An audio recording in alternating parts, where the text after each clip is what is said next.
और इधर इसी की अर्जी पर सुनवाई करते हुए सुप्रीम कोर्ट ने एसबीआई को फिर से नोटिस जारी किया है और सोमवार तक जवाब देने को कह दिया है। सुप्रीम कोर्ट ने रजिस्ट्रार को कहा है कि वो सुप्रीम कोर्ट में जमा डेटा को कल शाम 5 बजे तक चुनाव आयोग को सौंप दे और उससे पहले उसकी डिजिटल कॉपी तैयार कर रिकॉर्ड में रख लें। ये बड़ी खबर आप देख रहे हैं।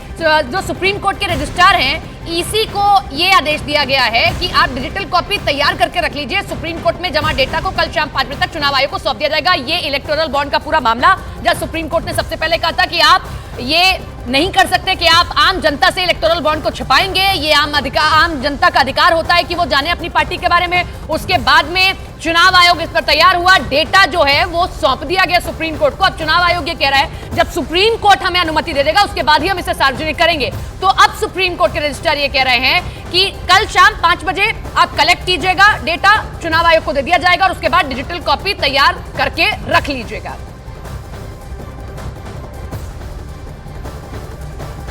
तो ये बड़ी खबर इस वक्त की आप देख रहे हैं। सबकी निगाहें थी कि जो आदेश दिया गया, अब इलेक्शन कमीशन का अगला मूव क्या हो, ये सिलसिलेवार तरीके से आप समझते चलिए। मामला गया सुप्रीम कोर्ट में। सुप्रीम कोर्ट ने कहा कि ये तो नहीं हो सकता कि आप इलेक्टोरल बॉन्ड की जानकारी आम जनता से छुपाएंगे, क्योंकि ये तो आम जनता का राइट टू इंफॉर्मेशन का अधिकार होता है कि वो ये जाने अपनी पार्टी के बारे में कि कौन कौन फंड दे रहा है। विक्रांत हमारे साथ, हमारे सहयोगी जुड़ गए, उनका रुख लेते हैं। विक्रांत, ये बड़ी जानकारी है, अब कब तक सार्वजनिक कर दिया जाएगा ये सब कुछ? चुनाव आयोग ने साफ तौर पर आज सुप्रीम कोर्ट में सुनवाई हुई। सुप्रीम कोर्ट ने ऑफ इंडिया की तरफ से कोई मीडिया ने कहा कोर्ट हमारा आदेश साफ था, ये कहा कि आपको कोई जानकारी देनी है, सारा डाटा है उसका मतलब जो इलेक्ट्रल बॉन्ड है उनका यूनिक नंबर होता है इलेक्ट्रल बॉन्ड का। तो वो नंबर इलेक्ट्रल बॉन्ड का, तो वो नंबर क्यों नहीं बताया गया? वो नंबर भी सार्वजनिक किया जाना चाहिए था। अब कोर्ट ने, चूंकि कोर्ट में एसबीआई का कोई वकील नहीं था, लिहाजा एसबीआई को नोटिस जारी किया है और ये कहा है कि अगली सुनवाई यानी सोमवार तक उसे जवाब देना होगा। सोमवार को इस मामले की सुनवाई होगी और सोमवार को सुप्रीम कोर्ट में एसबीआई को ये बताना पड़ेगा कि आखिर उसने यूनिक नंबर जो हर एक बॉन्ड पे होते थे वो क्यों नहीं बताए। क्योंकि इस तरीके की बात याचिकाकर्ता की तरफ से कहा गई कि अगर इलेक्ट्रोल बॉन्ड पर जो यूनिक नंबर होता है उसकी वो अगर सार्वजनिक हो तो उससे ये मैचिंग की जा सकती है कि किस राजनीतिक दल के पास कितना पैसा गया और कौन सा इलेक्ट्रोल बॉन्ड किस राजनीतिक दल के पास गया। तो अब सोमवार को एसबीआई को ये बताना होगा कि उसने ये यूनिक नंबर का डाटा क्यों नहीं दिया था। आज चूंकि उनकी तरफ से कोई वकील मौजूद नहीं था, लिहाजा कोर्ट ने उन्हें नोटिस जारी कर सोमवार तक जवाब देने को और सोमवार को ही इस मामले की सुनवाई होगी।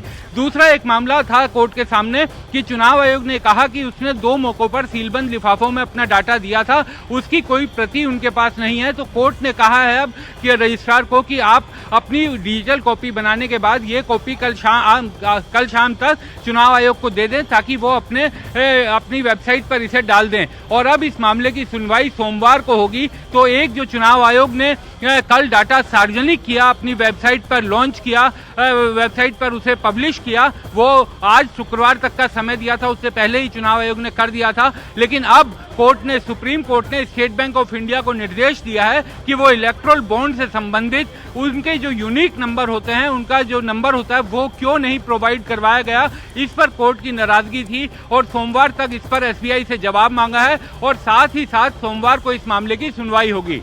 यूनिक कोड के बारे में जरा विक्रांत बताइए, ये 2 अलग अलग मामले, हमारे दर्शक समझ ले।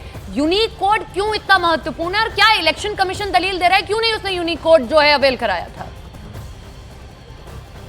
देखिए, यूनिक कोड को अगर मैं समझाना चाहूँ अपने दर्शकों को तो हर एक इलेक्ट्रोल बॉन्ड वो एक कागज का टुकड़ा होता है, उस पर रकम लिखी होती है, किसने खरीदा ये लिखा होता है, तो उस पर एक यूनिक कोड बारकोड बना होता है जो सामान्य आंखों से नहीं दिखाई देता, अल्ट्रावायलेट किरणों से ही वो दिखाई देता है, यानी वो उस कागज के अंदर होता है। लेकिन उससे ये पता चल सकता है कि इस नंबर का बॉन्ड फलाने आदमी को इशू हुआ है। और जब भी कोई राजनीतिक दल अदालत जब उसे कोई बॉन्ड मिलता है उसके बाद जब वो बैंक में जाकर के वो बॉन्ड की कॉपी देता था तो उससे वो यूनिक नंबर जो है उसकी मैचिंग होती थी और ये पता चल सकता है कि किस आदमी ने दिया और किस राजनीतिक दल के पास वो इलेक्ट्रोल बॉन्ड उसने अपने खाते में उसे भुनाया। तो ये यूनिक बॉन्ड का जो नंबर होता है ये काफी महत्वपूर्ण इस मामले में, क्योंकि आप ये समझिए कि अगर कोई बॉन्ड पर नंबर नहीं होगा तो जो एसबीआई होगा उसे अपनी ऑडिटिंग और बाकी चीजों में भी बहुत दिक्कत होगी। तो एक तरह से इलेक्ट्रल बॉन्ड की पहचान वो यूनिक नंबर होता है।